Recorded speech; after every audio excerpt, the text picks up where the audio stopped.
नमस्कार। मैं आनंद मूर्ति जी के विजन का जो चैनल है उसके अंतर्गत एक बार फिर आप लोगों के सामने उपस्थित हूँ। सफलता के सूत्र। आज मैं आप लोगों को यह बताऊंगी कि सफलता क्या चीज़ है और सफल होने के क्या क्या उपाय हमारे ऋषियों मुनियों ने बताए हैं, महापुरुषों ने बताए हैं। यह जो सफलता पाने की इच्छा है के अंदर, इस सृष्टि में अनेकानेक प्राणी हैं, उन सब में सर्वश्रेष्ठ है मनुष्य। जो अचल प्राणी, जो अचल सत्ता है अथवा जो चलायमान पशु पक्षी हैं, वे सब अपनी अपनी वृत्तियों को लेकर ही व्यस्त रहते हैं। उससे अधिक वे सोच नहीं पाते हैं। और मनुष्य सोच पाता है, कल्पना कर पाता है और आगे बढ़ने की इच्छा रखता है। यह आगे बढ़ने की जो इच्छा उसमें आती है वो आती है अट्रैक्शन फॉर द ग्रेट की वजह से, परम पुरुष के आकर्षण की वजह से ही उसमें आगे बढ़ने की इच्छा उत्पन्न होती है। कुछ लोग कहते हैं कि मनुष्य भी एक रैशनल एनिमल है। यह एक परिभाषा चलती है समाज में कि human beings are rational animals, but यह परिभाषा बिल्कुल ही सही नहीं।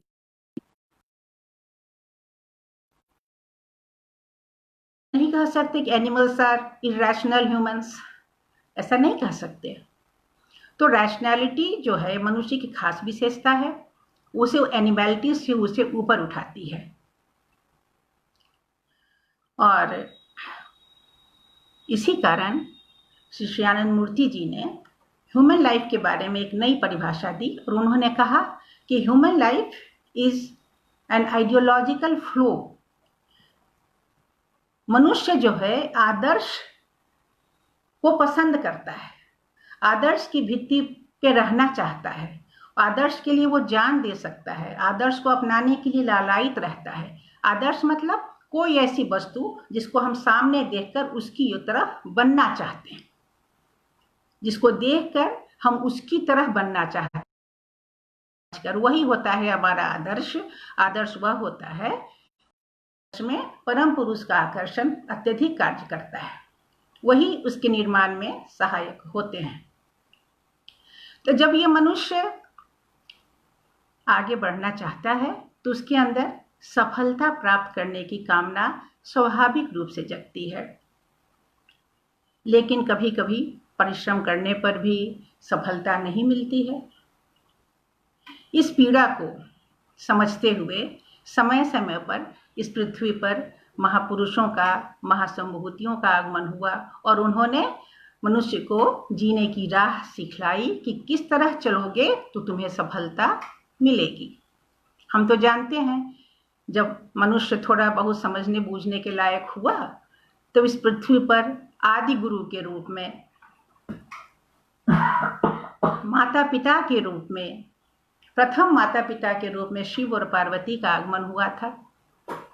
और उन्होंने इस पीड़ा को, माँ पार्वती ने इस पीड़ा को समझा। उन्होंने एक दिन शिव से प्रश्न किया कि बताइए कि मनुष्य के सफल होने के क्या कारण है, कैसे मनुष्य सफल होगा, क्यों सफलता नहीं मिलती है। तो तब भगवान शिव ने 7 सूत्र बताए थे, सफलता के 7 रहस्य बताए थे, सीक्रेट ऑफ सक्सेस। वे 7 सूत्र कौन कौन से हैं? तो पहला सूत्र है फलिष्यति विश्वास सिद्धम प्रथम लक्षणम। पहला है विश्वास। विश्वास का अर्थ है यहाँ पर आत्मविश्वास। यह विश्वास करना कि मैं जिस पथ पे चलूँगा, मैंने जो निर्णय लिया है उस पथ से कभी विचलित नहीं होऊंगा, मैं अवश्य ही लक्ष्य को प्राप्त करूँगा। यह है पहला लक्षण, यह विश्वास रखना।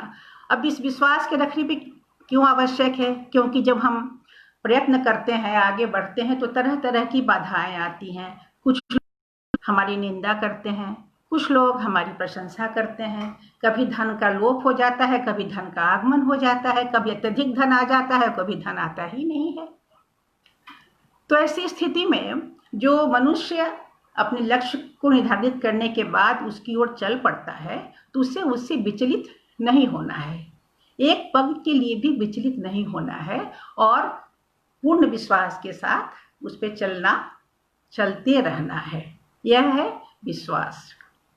मैं एक बात यहाँ पे कहना चाहती हूँ इन 7 सूत्रों के बताने से पहले। सामान्यतः सफलता लोग लौकिक अर्थों में ही लेते हैं, और लौकिक अर्थ की जो सफलता है, लौकिक सफलता भी उतना ही महत्वपूर्ण है जितना कि आध्यात्मिक सफलता महत्वपूर्ण है। यह जरूर है कि भगवान शिव और कृष्ण और आनंद मूर्ति जी की जो शिक्षा है वो आध्यात्मिक शिक्षा है, लेकिन वह लौकिक शिक्षा नहीं है, ऐसी बात नहीं है। यह तो पिछले कई सौ वर्षों से यह धारणा बन गई है कि यदि हम भौतिक जीवन में आगे बढ़ना चाहते हैं तो हमें धर्म से दूर रहना होगा, धर्म का आचरण बुढ़ापे में करना होगा।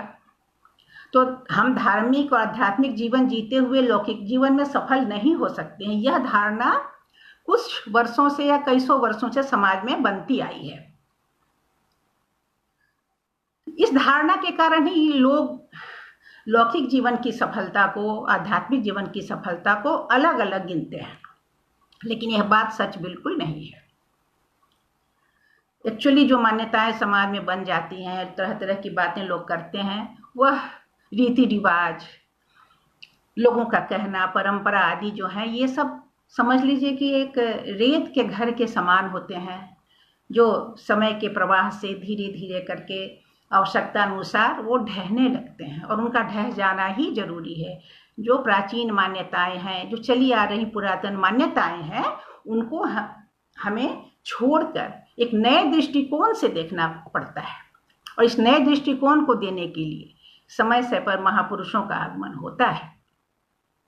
तो आज जो यह मनोभावना बन गई है कि यदि हम लौकिक जीवन में सफल होना चाहते हैं तो हमें धार्मिकता से दूर रहनी होगी, यह भावना बदल देने की आवश्यकता है, यह सोच बदल देने की आवश्यकता है। तो आज जो मैं सफलता के सूत्र गिनाऊंगी, जो महापुरुषों ने दिए हैं, वे सभी सूत्र हमें लौकिक जीवन में भी उतना ही सफल बनाएंगे जितना कि आध्यात्मिक जीवन में। इस बात को आप लोग मान के चलिए, और मैं बात करते करते आप स्वयं इसको रिलेट कर पाएंगे कि कैसे हम दुनिया में भी हम सफल हो सकते हैं। तो यदि हम फलश्रुति विश्वास सिद्धम की बात करते हैं, आत्मविश्वास की बात करते हैं, तो इसकी बातें तो सभी करते हैं, लेकिन एक अंतर और है, सभी तो करते हैं। आजकल समाज में मतलब उसको कहते हैं कि मोटिवेशनल थिंकर्स की बाढ़ आई हुई है। हर कोई मोटिवेशनल स्पीच देना चाहता है। मैं आज आपके सामने कोई मोटिवेशनल स्पीच देने नहीं आई हूँ, बल्कि अपने महान गुरुओं की, महासंभूतियों की शिक्षा को आपके सामने रखने आई हूँ।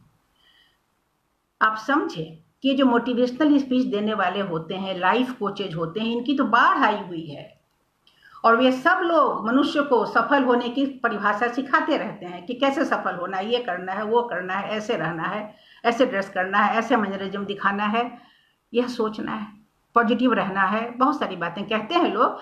और लेकिन एक बात है कि यहाँ ध्यान देने की बात है कि आप जानते हैं कि ये जो स्पीचेज होते हैं, जो क्लासेस लिए जाते हैं, उसके पीछे अर्थ प्रमुख रहता है। एक भारी फीस वसूली जाती है उसके लिए, और जब शिक्षक पैसा कमाने के लिए शिक्षा दे तो शिक्षा का मूल्य अपने आप घट जाता है, प्रभावी नहीं होती वो शिक्षा। जब शिक्षक मनुष्यों के कल्याण के लिए, उनकी भलाई के लिए कुछ कहता है, उसका अपना कोई स्वार्थ नहीं होता, तभी वो शिक्षा कामयाब होती है और प्रभावशाली होती है। यही तो कारण है कि शिव की शिक्षा आज भी उतना ही उपयोगी है, कृष्ण की शिक्षा आज भी उपयोगी है। उसी संदर्भ में हम आनंद मूर्ति जी की शिक्षाओं के बारे में भी बात करेंगे। तो जो शिव जी ने कहा कि पहला लक्षण है, पहला सीक्रेट है कि विश्वास से आप अपने लक्ष्य की ओर बढ़ चलो। यह लक्ष्य लौकिक भी हो सकता है, आध्यात्मिक भी है, आध्यात्मिक तो है ही। उसके बाद आपने लक्ष्य निर्धारित कर लिया, विश्वास भी मन में कर लिया, लेकिन उसकी ओर चले नहीं, सो गए, तो काम नहीं होगा ना। उसकी ओर दौड़ना पड़ेगा, उसके लिए प्रयत्न करना पड़ेगा। यह प्रयत्न, यह दौड़ना, यही है श्रद्धा। लक्ष्य को निर्धारित करने के बाद शर्त प्लस निर्धारण के बाद उसकी ओर धा मतलब दौड़ पड़ना, यह दौड़ पड़ना है श्रद्धा। ये बड़ा अंतर है, आनंद मूर्ति जी ने इसकी व्याख्या की है। लोग श्रद्धा का अर्थ अलग ही लेते हैं, लेकिन यहाँ श्रद्धा का अर्थ क्या है आप समझ रहे हैं? दौड़ पड़ना, चल पड़ना, सोए नहीं रहना। तृतीय गुरु पूजनम, जिनके द्वारा आपको ये शिक्षा मिली है उनके प्रति पूजा का भाव रखना, उनके प्रति सम्मान का भाव रखना, यह अत्यंत आवश्यक है कि जिस सोर्स से, जहाँ से आपको सुविधा मिल रही है, ज्ञान मिल रहा है, उपदेश मिल रहा है, उनके प्रति सम्मान रखना अत्यंत अनिवार्य है। यह तो सामान्य बात है, सम्मान तो रखना ही होगा, पूजा भाव रखना ही होगा, इसमें अधिक कहने की बात नहीं है। और चौथा तत्व है चतुर्थः समता भाव। अब यहाँ भी एक लक्ष्य है, देखिए अब लोग समता मतलब समझते हैं बराबरी, समता भाव मतलब किसके प्रति समता भाव? अधिकतर ये बात समझ में आती नहीं है, लेकिन इसकी व्याख्या आनंद मूर्ति जी ने कितने सुंदर ढंग से कही है। वो कहते हैं कि समता भाव का अर्थ है एक माइंड का सामंजस्यपूर्ण अवस्था, साम्य अवस्था। समता भाव साम्य अवस्था है कि जब मनुष्य का मन किसी भी प्रकार के कॉम्प्लेक्स से ग्रस्त नहीं होता, तब उसमें एक इक्विपॉइज आता है, समता भाव आता है। यह साम्यावस्था मतलब आपके मन में जब आप आगे चल रहे हो, ना तो किसी प्रकार की हीन मान्यता होनी चाहिए और ना ही किसी प्रकार की अहंग मान्यता होनी चाहिए।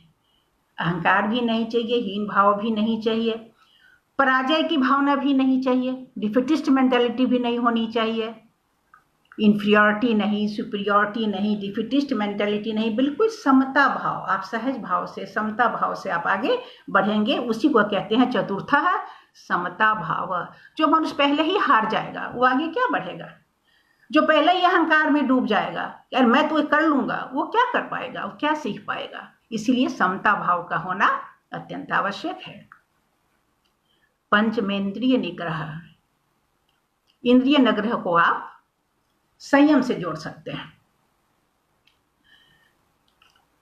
होता क्या है, जब हम चलते हैं तो कभी सफलता मिलती है, कभी असफलता मिलती है।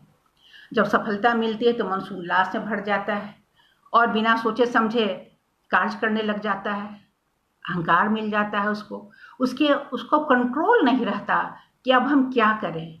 इतना अधिक उत्साह हो जाता है कभी कभी, और इतनी अधिक पराजय होने पर इतना अधिक दुख हो जाता है कि मनुष्य का अपनी वृत्तियों पे, अपने इंद्रियों पे नियंत्रण नहीं रहता।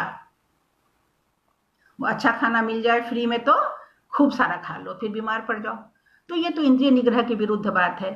कपड़े पहनने की सुविधा है तो इतना अधिक वस्त्र खरीदो, महंगी महंगी चीजें खरीदो, खूब अपने लिए जियो, एक ही जीवन है, जी लेना चाहिए।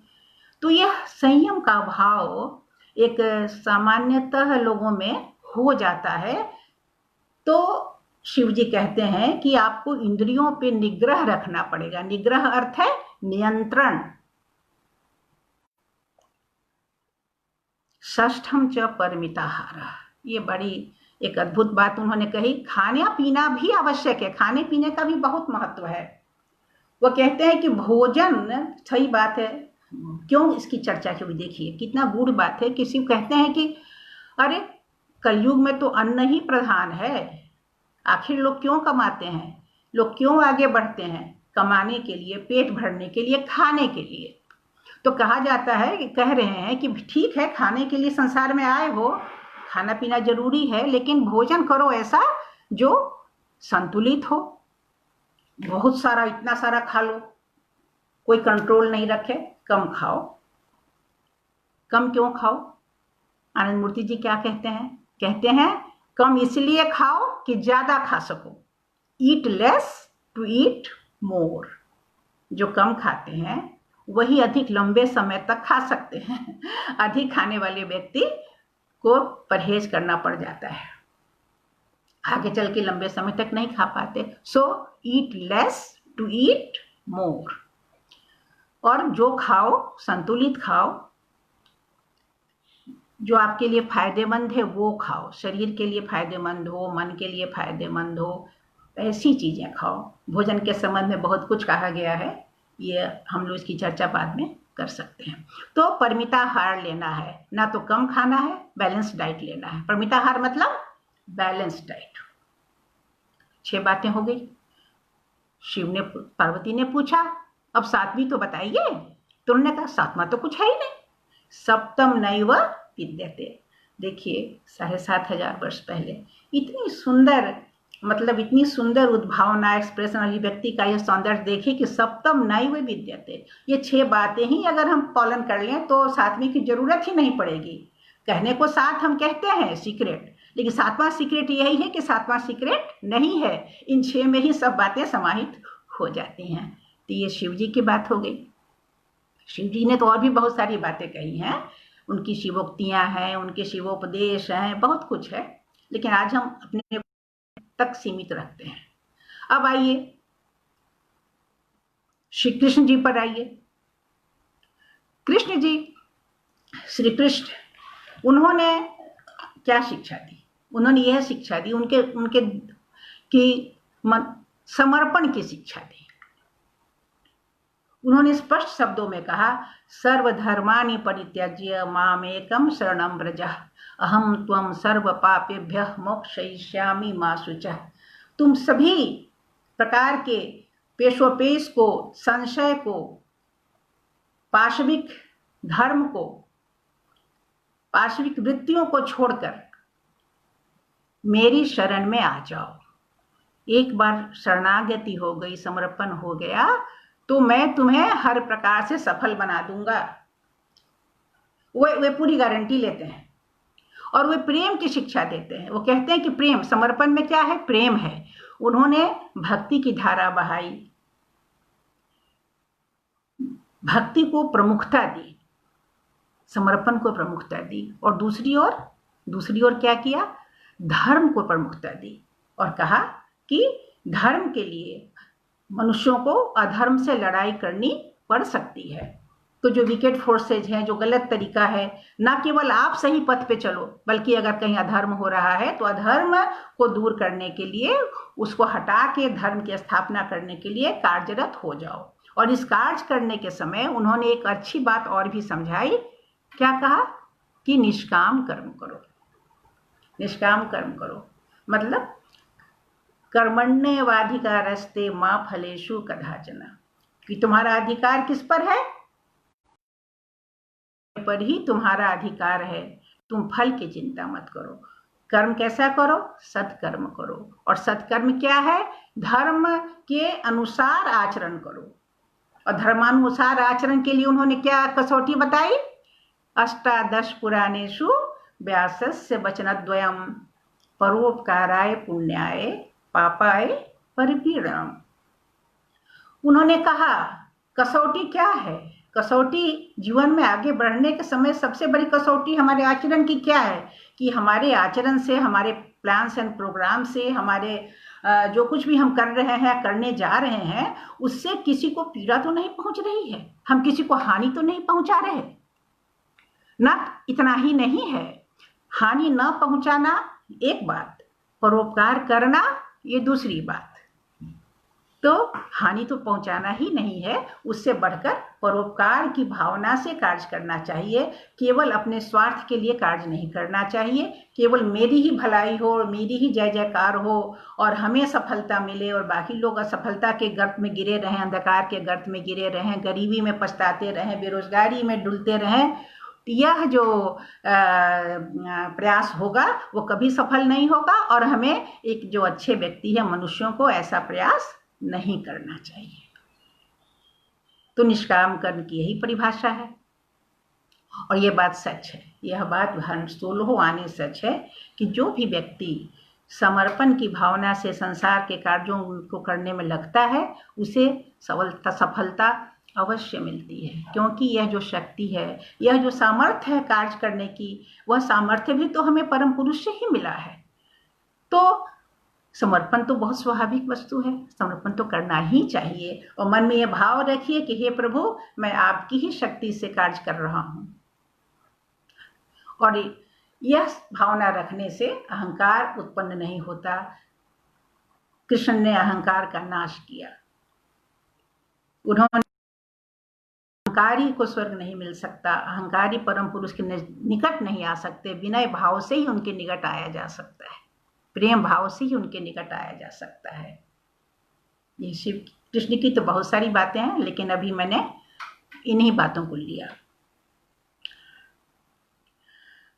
अब आए अभी कुछ वर्ष पहले हमारे, मैंने समझ लीजिए 2000 वर्ष पहले संभवतः, समय का ठीक से अनुमान नहीं कर रही, लेकिन हमारे समाज में एक बहुत बड़े महापुरुष का जन्म हुआ और वो थे भगवान बुद्ध। कह सकते हो कि कलयुग में आना हुआ उनका 2000 साल पहले कलयुग में आए, जब मनुष्यों का विकास काफ़ी हो चुका था और लोग कल खाने लगाने लगे थे, विज्ञान का विकास भी हो चुका था, और तब भगवान बुद्ध का आगमन हुआ। जब भगवान बुद्ध आए तो समाज में पुनः संस्कार की आवश्यकता पड़ी थी।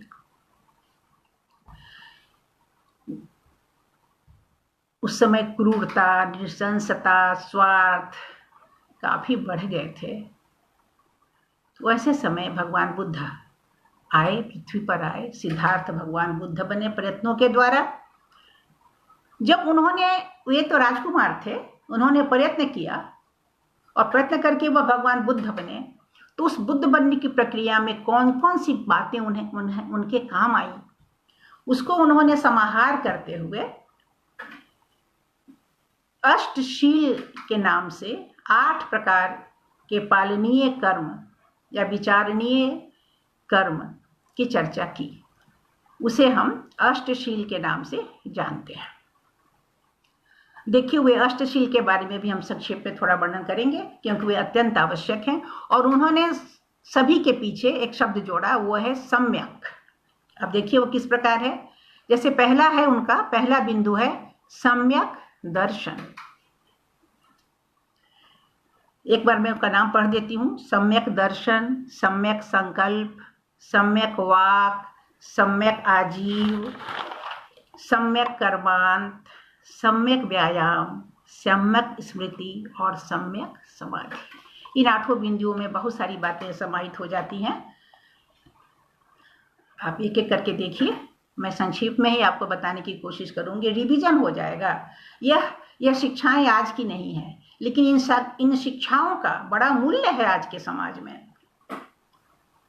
एक बार फिर से मनुष्य विचलित हो रहा है, राह नहीं सूझ रही है उसे, इसलिए आवश्यक है कि हम उन बातों को याद करें। बिंदु है सम्यक दर्शन, एक आइडियोलॉजी कि हम किस आधार पे, दर्शन आधार होता है, आगे बढ़ने का आधार होता है दर्शन, तो हम किस आधार पे कार्य करेंगे, पहले उसका सुनिश्चित कर लेना चाहिए। अब इसके लिए कि हम क्या चाहते हैं, देखिए अब सम्यक दर्शन कैसे बनेगा। हम समझेंगे कि पहले अपने आप को जांचेंगे कि हमको, हमारा क्या फिलॉसफी ऑफ लाइफ होगी, हम जो कुछ करने जा रहे हैं उसके पीछे क्या फिलॉसफी काम करेगी। तो फिलॉसफी को समझने के लिए आपको अपने मन को समझना होगा, और मन को अच्छी तरह जांचें, परखें और समझें कि आपका हृदय चाहता क्या है, मन चाहता क्या है। तो जैसा मन चाहता है, कहते हैं ना, अपने प्रोफेशन का चुनाव करो तो सोच समझ के करो, पढ़ाई लिखाई का चुनाव करो तो सोच समझ के करो, अध्यात्म के पथ पर भी आगे बढ़ो तो खूब अच्छी तरह से सोच समझ कर विचार विमर्श करके निश्चित करो कि हमको करना क्या है। तो यह होता है सम्यक दर्शन, और वह दर्शन सम्यक ही होना चाहिए। मतलब ऐसा होना चाहिए कि वही कसौटी एक ही है, उससे दूसरों को हानि ना हो बल्कि दूसरों को लाभ हो। परोपकार एक बड़ी कसौटी है, हमें हमेशा उस कसौटी को अपने सामने रखना चाहिए। तो पहला है सम्यक दर्शन। अब कोई ये सोच लेता है ना कि अब मैं, कोई राजकुमार सोचे कि मैं तो अपने पिता को मारकर राजा बनना चाहता हूँ, उसके लिए अपना एक दर्शन निर्धारित कर लेता है, फिलोसफी ऑफ लाइफ, और चलने लगे, तो ये तो सही दर्शन नहीं होगा ना, सम्यक नहीं होगा। तो सम्यक दर्शन रखना चाहिए, सम्यक होना चाहिए। उसके बाद वो कहते हैं सम्यक संकल्प। ये ये जो सम्यक संकल्प है उसको आप शिव जी की शिक्षा श्रद्धा से जोड़ सकते हैं। संकल्प करना, मन में दृढ़ निश्चय करना कि मैं इस कार्य को पूरा करूंगा। आलस्य और दीर्घ सूत्रता का त्याग करके प्रोग्राम बना लिया है तो झटपट चल पड़ो ना, बस्ते में बंद करके नहीं रखो। ऐसा बहुत बार होता है कि लोगों के मन में आइडियाज आ जाते हैं, मन में बहुत सारे विचार आ जाते हैं कि मुझे ये करना है वो करना है, लेकिन उस पर अमल नहीं करते।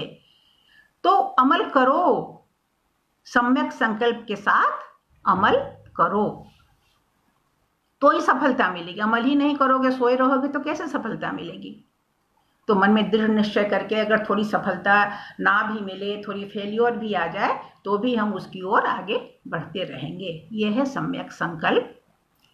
तीसरा है सम्यक वाक।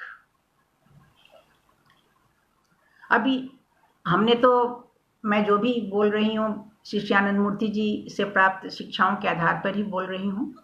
मैंने तो बुद्ध तंत्र को पढ़ा नहीं है, उन्होंने क्या लिखा, लेकिन आनंद मूर्ति जी ने ही बताया, हमारे गुरुदेव जी ने ही बताया कि वाक का अर्थ कर्मेंद्रिय होता है।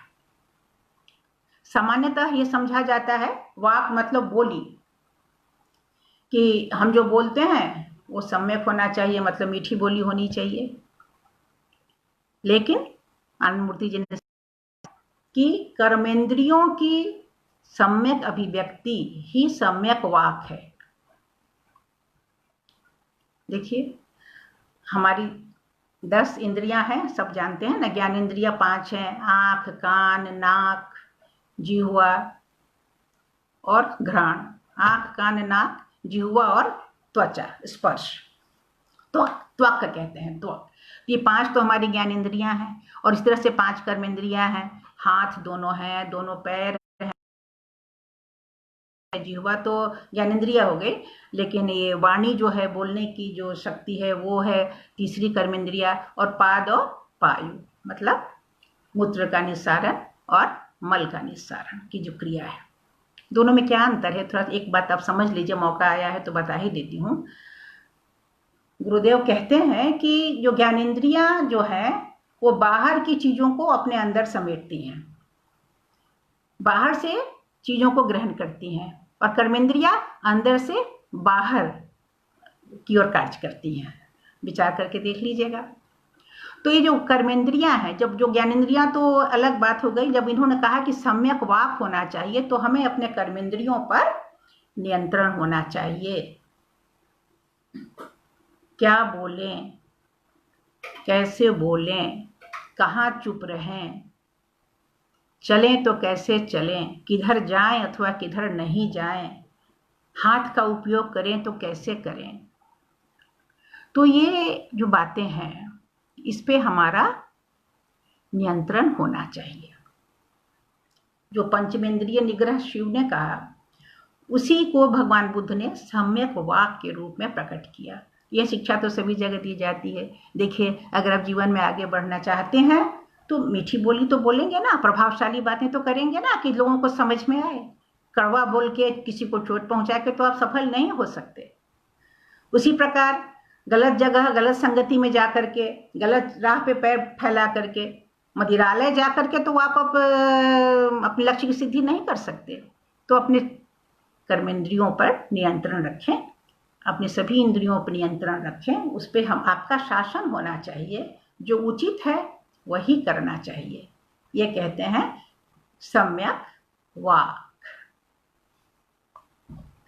यह आपको सत्संग में जाना, अच्छे लोगों से राय लेना, सोच समझ के काम करना, ये सब लौकिक जीवन और आध्यात्मिक जीवन दोनों में आवश्यक है।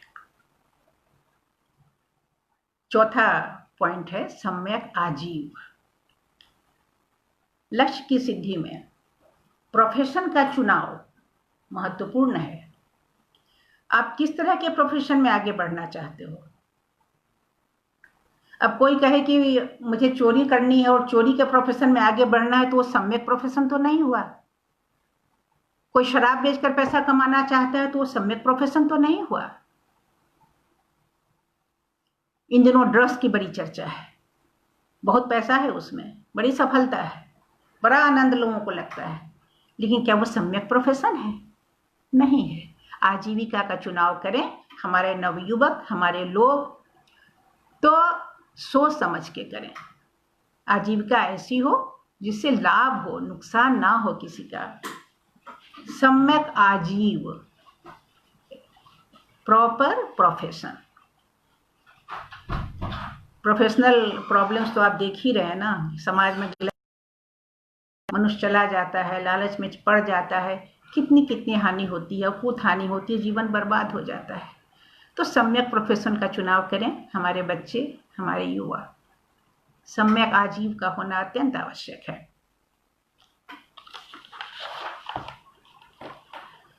मान लीजिए सब काम कर लिया आपने, शुरुआत भी कर ली और फिर सम्यक कर्मांत नहीं किया। मालूम कर्मांत का क्या अर्थ है? कर्मांत है फिनिशिंग टच। आप काम को अंत तक पहुंचाइए। बहुत से लोग बीच में ही काम छोड़ देते हैं और फिनिशिंग टच नहीं होने से थक जाते हैं करते करते कि ओफ ओफ ओफ अब हमसे नहीं होगा। खाना वाना सब बना लिया और परोसने के समय फेल हो गए। तो ऐसा ना हो, परोसिए, प्यार से खिलाइए, तब जाके आपके कर्म की सिद्धि होगी। ध्यान दीजिए कि हम काम अगर शुरू किए हैं तो उसको अंत तक पहुंचाए, तो उसे कहते हैं सम्यक कर्मांत, प्रॉपर फिनिशिंग। बीच में नहीं छोड़ना है, अंत तक उसको सिद्धि तक ले जाना है, तो उसको कहते हैं सम्यक कर्मांत। छठा तत्व है सम्यक व्यायाम। व्यायाम को लेकर तो सभी जानते हैं कि व्यायाम क्या चीज़ है। आजकल तो उस पर बहुत जोर है और इसके महत्व से इनकार नहीं किया जा सकता, लेकिन व्यायाम होना चाहिए सम्यक, जो ना केवल आपके शरीर को मस्कुलर बनाए, हाँ, और उसके लिए आप बॉडी बनाने के लिए आप तरह तरह का एक्सेसरी, अननेसेसरी एक्स्ट्रा प्रोटीन लेते हैं, तरह तरह की दवाई लेकर के। आजकल क्या चल रहा है, व्यायाम के नाम पे लोग जो हैं जिम जा कर के बॉडी बनाने में लगे हुए हैं। लेकिन व्यायाम जो है दो तरह का होता है। एक तो ऐसा व्यायाम जो शरीर के लिए लाभप्रद हो और शरीर को खुशी प्रदान भी करे। व्यायाम करने से आनंद मिलता है। एक सिंपल सा आसन है पद्मासन। उसके बारे में कहा जाता है कि मनुष्य जब जैसे ही पद्मासन में बैठता है उसके अंदर से हैप्पी हॉर्मोन्स जागृत होने लगती हैं। तो ऐसा व्यायाम हो जिससे कि आपका मन प्रसन्न हो जाए, शरीर बहुत थके नहीं, मन थके नहीं, तो व्यायाम करना चाहिए नियमित रूप से। और व्यायाम केवल शारीरिक ही नहीं होता, मानसिक भी होता है। मानसिक व्यायाम के लिए आपको जैसे साधना करते हैं, मंत्र का जाप करते हैं, नियमित साधना करना, मंत्र का जाप करना और सच्चिंतन करना, ये मानसिक व्यायाम है। तो मानसिक व्यायाम भी करते रहना चाहिए। सबसे अच्छा व्यायाम है इष्ट मंत्र का जप करना। ध्रुवा स्मृति उत्पन्न होती है उससे। आगे की बात आती है वही सम्यक स्मृति। आपने बहुत कुछ सीखा, बहुत कुछ उपदेश लिया और सुन के इस कान से सुना और इस कान से निकाल देंगे और स्मृति में नहीं रखेंगे तो उसका लाभ आपको नहीं मिलेगा। इसलिए सम्यक स्मृति, रिमेम्बरेंस, मेमोरी, भगवान बुद्ध कहते हैं कि आपको स्मृति करनी चाहिए। कहने का अर्थ सम्यक से है कि आप उन बातों को, फालतू बातों को याद ना करें जिससे आपका मन नीचे गिरता है।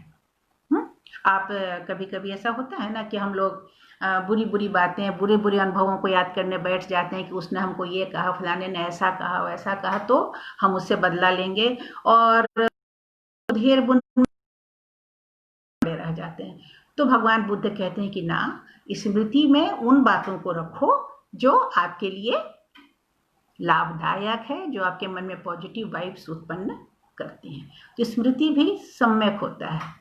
अच्छे दिनों को याद करो। इसीलिए कहा जाता है ना कि आप पॉजिटिव चीज़ों को देखो, नेगेटिव चीज़ों को याद मत करो। क्योंकि नेगेटिव पॉजिटिव, जो नेगेटिव हुआ, क्यों हुआ, उसका क्या करना चाहिए, ये आपका हेडेक नहीं होना चाहिए। आप सब कुछ नहीं संभाल सकते, आप खुद को संभालो। दूसरों की निगेटिविटी को ढोने की क्या आवश्यकता है। आप अपनी पॉजिटिविटी से आगे बढ़ो, और इसे को कहते हैं सम्यक स्मृति। अच्छी बातें सोचो, अच्छी बातों को याद करो। हर एक के जीवन में अच्छी बातें तो होती ही हैं, और अगर गुरु का ज्ञान मिल गया है, दीक्षा मिल गई है, तो सबसे अच्छा है कि आप सम्यक स्मृति में रहिए, और अधिक से अधिक जो सिखाया गया है उसका पालन करिए। भूलिए मत। लोग भूल जाते हैं ना, कि हम कभी सेकेंड लेसन लेना भूल जाते हैं, कभी इष्ट मंत्र का लगातार अभ्यास करना भूल जाते हैं। तो अभ्यास करना चाहिए, कोशिश करो कि हम उसको लगातार याद रखें। और जब हम नहीं भूलते हैं तो हमारे मन में एक ध्रुवा स्मृति उत्पन्न होती है, और जिसके हृदय में ध्रुवा स्मृति उत्पन्न हो गई, जो ध्रुवा स्मृति में प्रतिष्ठित हो गया, उसके लिए कुछ भी अजाना नहीं रहता। वो सब कुछ, भूतकाल की सब बातों को जान सकता है। इसीलिए सम्यक स्मृति रखनी चाहिए। तो एक रिजल्ट है, जब आप इतना सारा कार्य करते हैं, इतना परिश्रम करते हैं, फल है कि आपको आनंद प्राप्त होगा। आप सम्यक आनंद में डूब जाएंगे। वो आनंद सम्यक होगा। वहाँ भी आनंद मदिरा का आनंद या ड्रग का आनंद, समाधि नहीं होगी, बल्कि आध्यात्मिक आनंद होगा। जो लोग साधना सीख लिए हैं वो समाधि के बारे में जानते हैं। जो नहीं सीखे हैं उनसे मैं कहूँगी कि आप कभी कभी मन को सभी समस्याओं से अलग करके, विड्रॉ करके, बिल्कुल विचार शून्य होकर बैठें। समस्याओं से को हटा दें, एकदम विचार शून्य एकांत में बैठें। थोड़ी देर बैठें, आपको एक प्रकार की शांति का और समाधि का अनुभव होगा। तो यह हो गया सम्यक समाधि।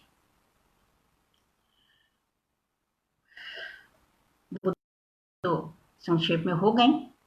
अब हम आते हैं आधुनिक युग के क्रांतिकारी युग प्रवर्तक महान गुरु श्री आनंद मूर्ति जी की शिक्षाओं के बारे में।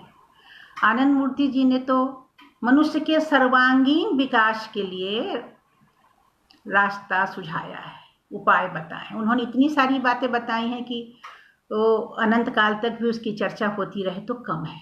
लेकिन आज मैं उनके अथाह प्रेम भरे करुणापूर्ण उपदेशों में से एक ऐसा उपदेश चुनकर लाई हूँ जो बहुत अधिक प्रचलित नहीं हुआ है। यह जो उनका उपदेश है, रांची में उन्होंने एक ऐसे व्यक्ति को दिया था जो उनका शिष्य नहीं था। बाबा के एक जमालपुर के कलीग उनसे मिलने आए थे, तो बाबा ने उन्हें कुछ समझाया था।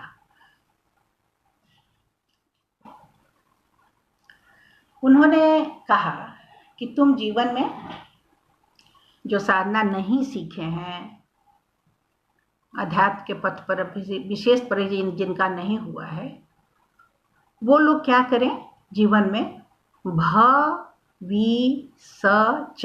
भविष्य का पालन करें।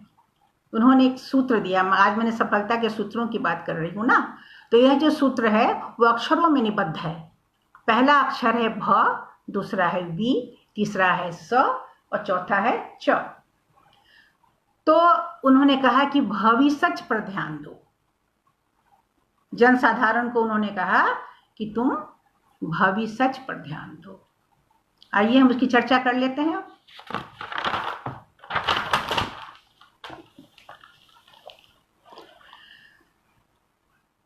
आनंद मूर्ति जी ने, मैं कह देती हूँ, श्री आनंद मूर्ति जी ने शिव और कृष्ण और महापुरुषों की समस्त शिक्षाओं को आत्मसात किया है।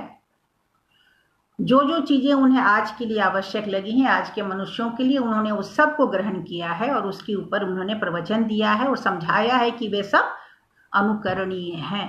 तो शिव की शिक्षा हो, बुद्ध की शिक्षा हो, कृष्ण की शिक्षा हो, तो वे सभी शिक्षाएं हमारे लिए महत्वपूर्ण हैं।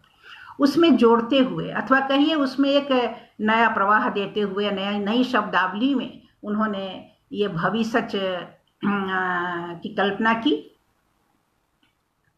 तो पहला अक्षर है भ, जो मिनिमम रिक्वायरमेंट से लगती है भ।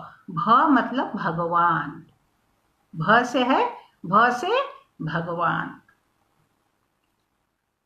वो कहते हैं संसार के लोगों से कि तुम भगवान हैं इस पर विश्वास करो, भगवान की सत्ता को मत नकारो। एक ट्रेंड चल पड़ा है ना, विश्वव्यापी प्रवृत्ति है कि लोग भगवान की सत्ता को नकार रहे हैं। तो उन्होंने कहा बहुत जोर, भगवान अर्थात भगवान हैं, भगवान हैं इस बात को मान के चलो।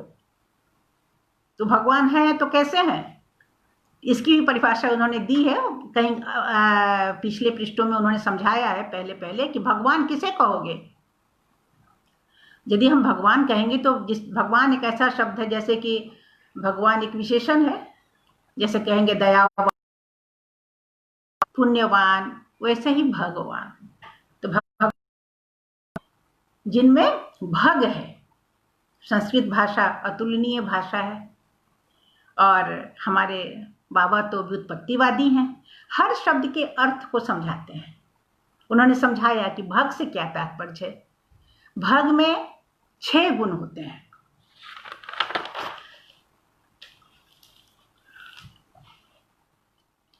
तो जो भगवान हैं वे 6 गुणों से युक्त हैं। वे गुण कौन कौन से हैं? पहला गुण है श्री, दूसरा ऐश्वर्य, तीसरा यश, चौथा प्रताप, पांचवा ज्ञान और छठा वैराग्य। संक्षेप में हम सबको देख लेते हैं, तभी तो हम निश्चित कर पाएंगे कि भगवान कौन है और भगवान है। पहली बात है कि भगवान को हमने नहीं बनाया, भगवान ने हमको बनाया, तो हम भगवान को नहीं बना सकते हैं। इस बात को मान के रखिए, भगवान यदि है तो सबके साक्षी सत्ता है, सब जगह व्याप्त है और हम उनका निर्माण नहीं कर सकते हैं, किसी भी रूप में नहीं कर सकते हैं। ये पहली बात होगी। और दूसरी बात यह कि भगवान जो है, पहला गुण क्या होता है कि वो श्री युक्त होते हैं। शब्द सुना है, कभी कभी लोग लिखता है, श्री तो लिखता ही है लोग नाम के आगे, श्रीयुक्त भी लगाया जाता है, श्रीयुक्त। तो श्रीयुक्त का मतलब है श्री युक्त, भगवान होते हैं श्री से युक्त। श्री का अर्थ होता है चार्म, आकर्षणीय शक्ति, सौंदर्य।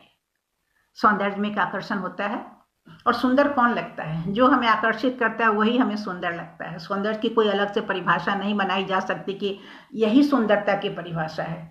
सौंदर्य का सबसे बड़ा प्रमाण है उसकी आकर्षणीय शक्ति। तो भगवान होते हैं श्री से युक्त, उनमें एक चार्म होता है।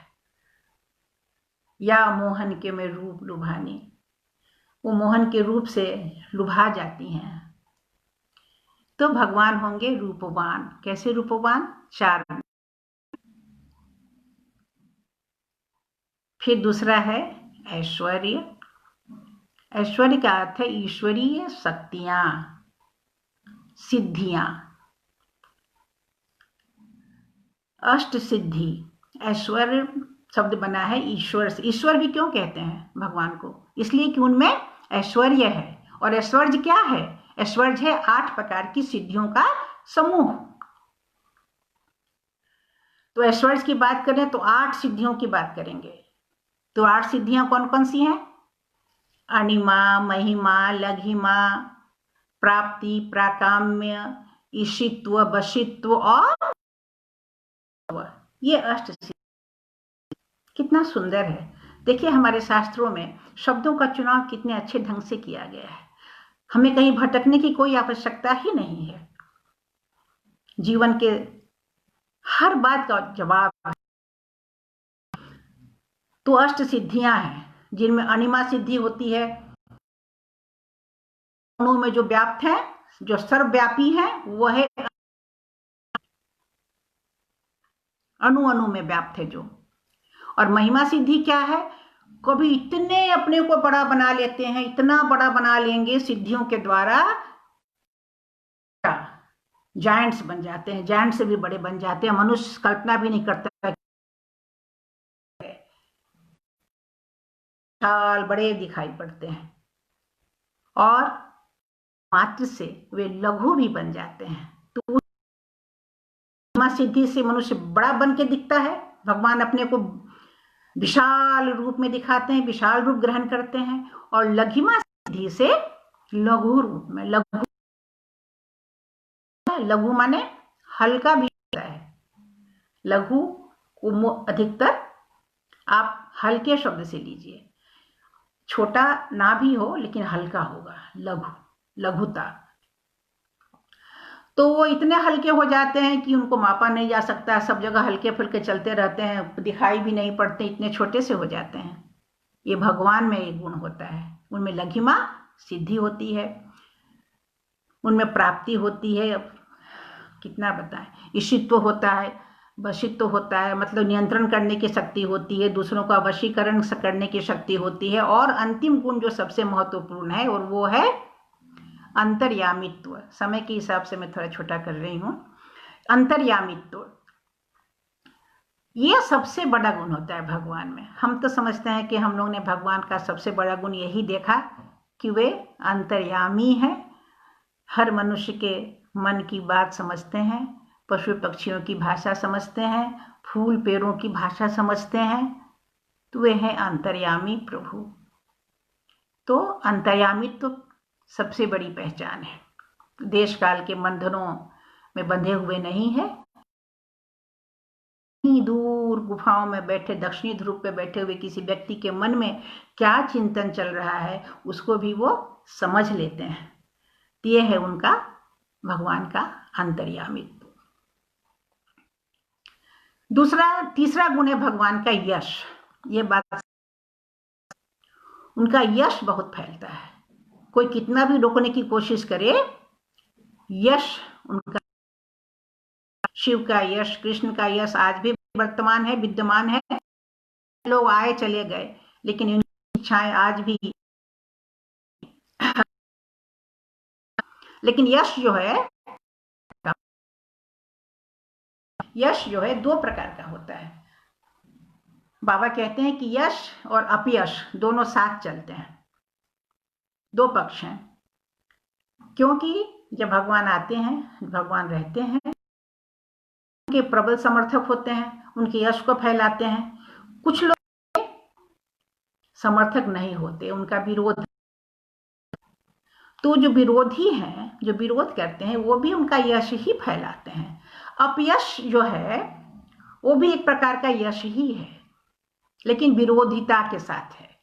तो जो विरोधी लोग हैं वो भी भगवान के यश को फैलाने का ही कार्य करते हैं, तो उनमें यश होता है। और होता है क्या? प्रताप। कोई भी उनसे लोग डरता है, तो उनसे लोग डरता है क्योंकि वे मनुष्य की दुर्बलताओं को जानते हैं। कौन मनुष्य मन में गलती कर रहा है वो भी जानते हैं, बाहर गलती करके आया है वो भी जानते हैं। तो एक प्रकार का भय, प्रताप उनका रहता है, लोग डर संभल के बात करता है। तो भगवान में प्रताप अवश्य ही रहता है, क्योंकि एकदम दुर्बल, निर्बल, कमजोर थोड़ी होंगे वो, उनमें शक्ति होती है, वो जीत कर दिखलाते हैं, सारी विरोधी शक्तियों को जीत कर दिखलाते हैं। ये होता है उनका प्रताप। डरते नहीं है, डराते हैं, पाप शक्ति को डराते हैं, वो किसी से स्वयं डरते नहीं। ये हुआ प्रताप। और ज्ञान, अनंत ज्ञान। भगवान में अनंत ज्ञान होता है, वो हर कुछ जानते हैं। और अंतिम है वैराग्य। ये सब के बावजूद वे अलिप्त रहते हैं। ऐसा प्रतीत होता है जब भगवान पृथ्वी पर आते हैं कि वो पूरी तरह लिप्त हो गए, 24 घंटा कार्य करते हैं, हर एक के आदमी के पास पहुंचते हैं, हर एक आदमी का सुधार करते रहते हैं, तरह तरह के प्लान योजनाएं बनाते रहते हैं, खुद भी व्यस्त रहते हैं, 1 मिनट शांति से नहीं बैठते, महाभारत करवा लेते हैं, पूरा इन्वॉल्व होके रहते हैं। लेकिन वास्तव में उनके अंदर होता है वैराग्य। गुणहीन महेश गणाभरणम। सभी गुणों के अधीश होते हुए वे गुणहीन होते हैं, शिव की स्तुति में प्रभात संगीत में भी कहा गया है कि वास्तव में वे गुणों के बंधन से ऊपर होते हैं, इसलिए उनमें होता है वैराग्य। जो कुछ करते हैं दूसरों के कल्याण के लिए करते हैं, अपने लिए नहीं करते और अप्रभावित ही रहते हैं। यह है भगवान। तो ऐसे भगवान को मानो, भगवान को मानकर चलो। भगवान ऐसे हैं, उनसे कुछ छिपाया नहीं जा सकता। वो हमेशा हमारे साथ हैं, यह भी बात है। दूसरी बिंदु पर आते हैं। भ से भगवान हो गया। दूसरा बिंदु है वी। वी से होता है विनय, मॉडेस्टी। अंग्रेजी में जिसको आप लोग मोटा मोटी कहते हैं मॉडेस्टी, कि मनुष्य को विनयशील होना चाहिए।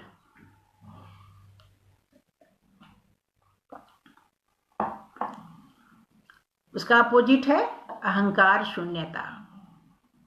जिसमें विनय का भाव होगा उसमें अहंकार नहीं होगा। और अहंकार मनुष्य के पतन का कारण है। अहंकार पतनस्य मूलम, भगवान शिव ने भी कह दिया। इसीलिए मनुष्य को होना चाहिए विनयशील। देखिए, दुनिया में अहंकारी व्यक्ति किसी का दिल नहीं जीतता।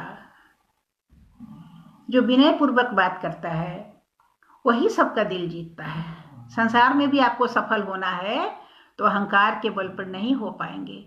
आपको विनयशीलता दिखानी होगी। जिससे आपने सीखा है, जिससे आप काम ले रहे हो, जिनके साथ काम कर रहे हो, उनके प्रति विनय भाव रखना होगा।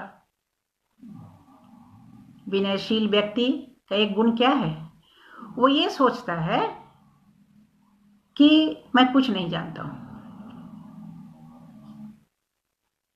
I know not. और तब उसके अंदर अधिक सीख सकता है। वो विनयशील व्यक्ति अधिक से अधिक सीख सकता है, समझ सकता है, दूसरों का ज्ञान अनुभव कर सकता है। जो अहंकारी तो सीखता ही नहीं।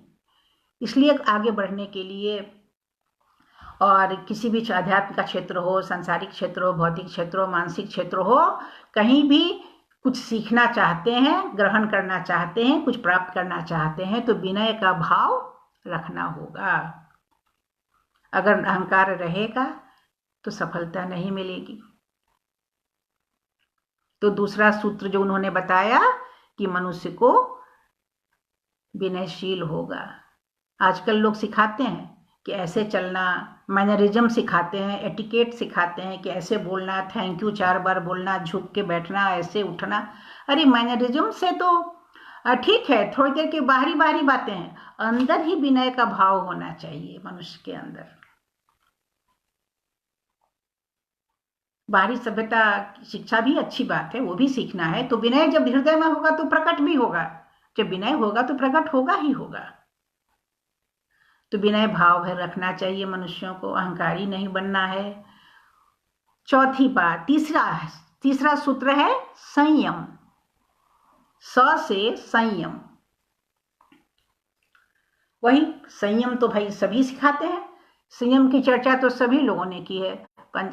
चाहे इंद्रिय निग्रह की बात कहें या सम्यक वाक की बात कहें, और इन्होंने शब्द दिया है, एकदम साधारण शब्द, कॉमनली उपयोग में आने वाली बात है, शब्द है संयम। संयम से रहो। क्या होता है ना, वही तो बात है। संयम के नहीं रहने से क्या होता है? एक आदमी 66,000 जोड़ी जूता जमा कर लेता है,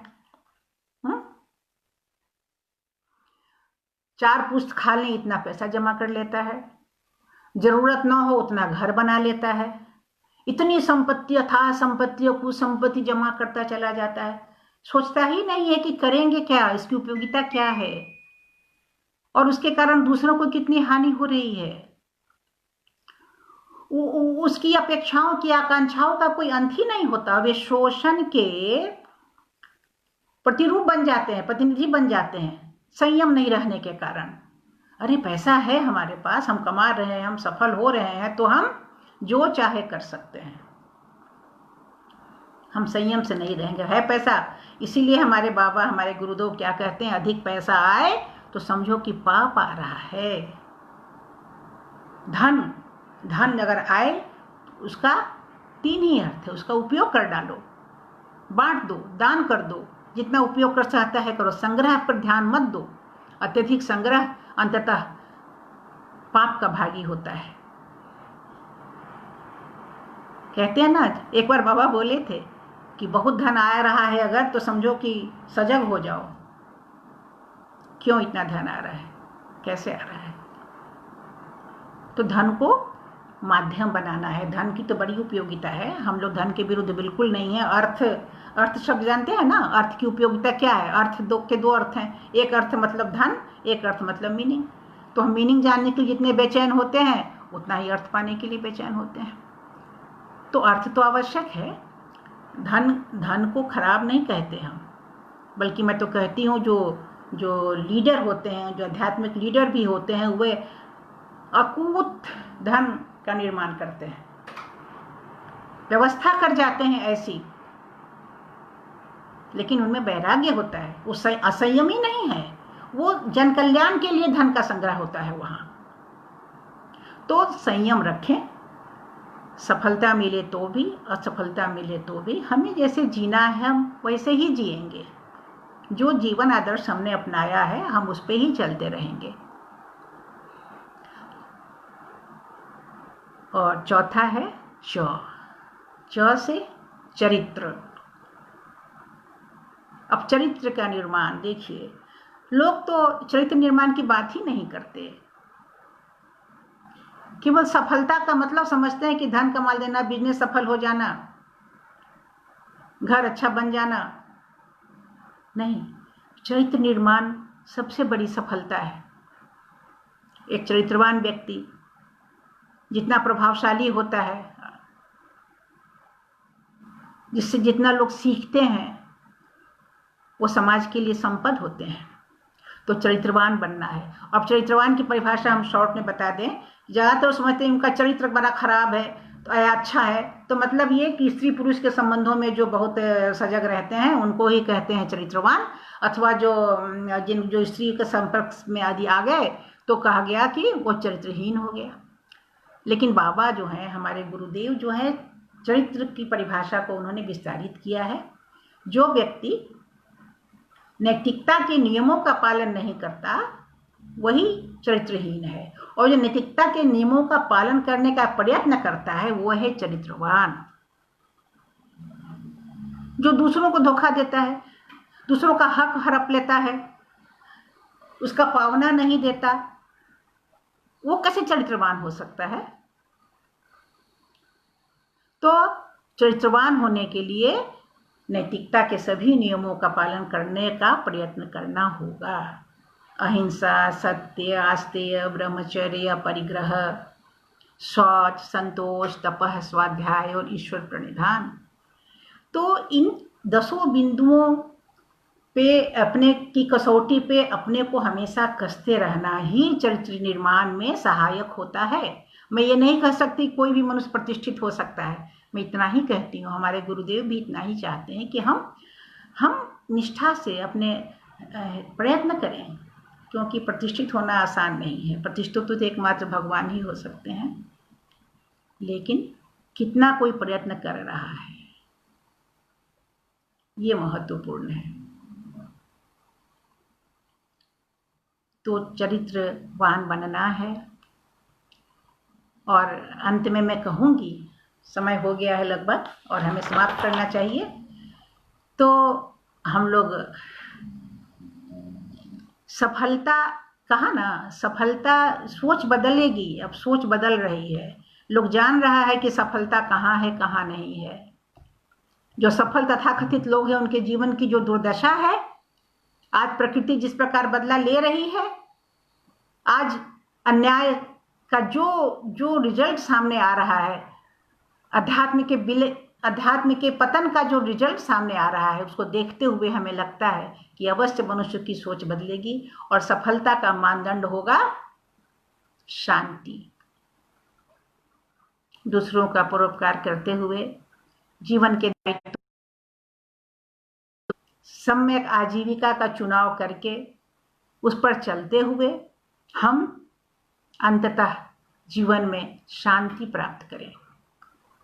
यही हमारे जीवन की वास्तविक सफलता होगी। सुख के पीछे तो भागते रहते हैं, लेकिन वास्तव में चाहता है शांति।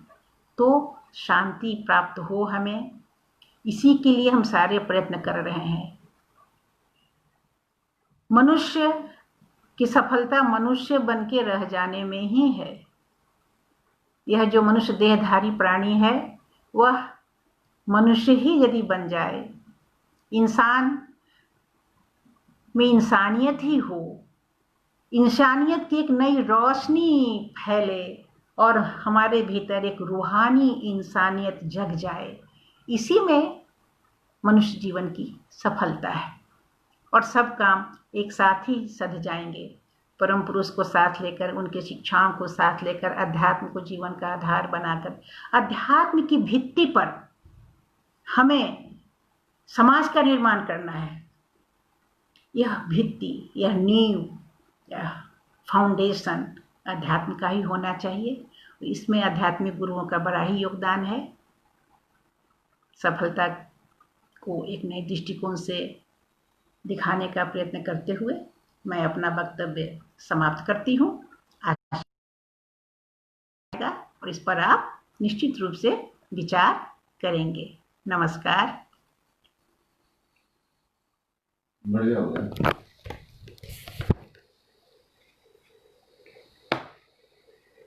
हमको काटने नहीं आता, हम फोन गिरा दिए हैं। काटिए तो, आइए। नीचे फिनिश लिखा हुआ ना, हमको नहीं दिखता भाई, आ जाए। देखो यार, फिनिश दिख रहा है। आइए ना, दे दो मेरे को खोल के। बंद करके देखते हैं। ठीक, नीचे रहता है फिनिश लिखा हुआ है।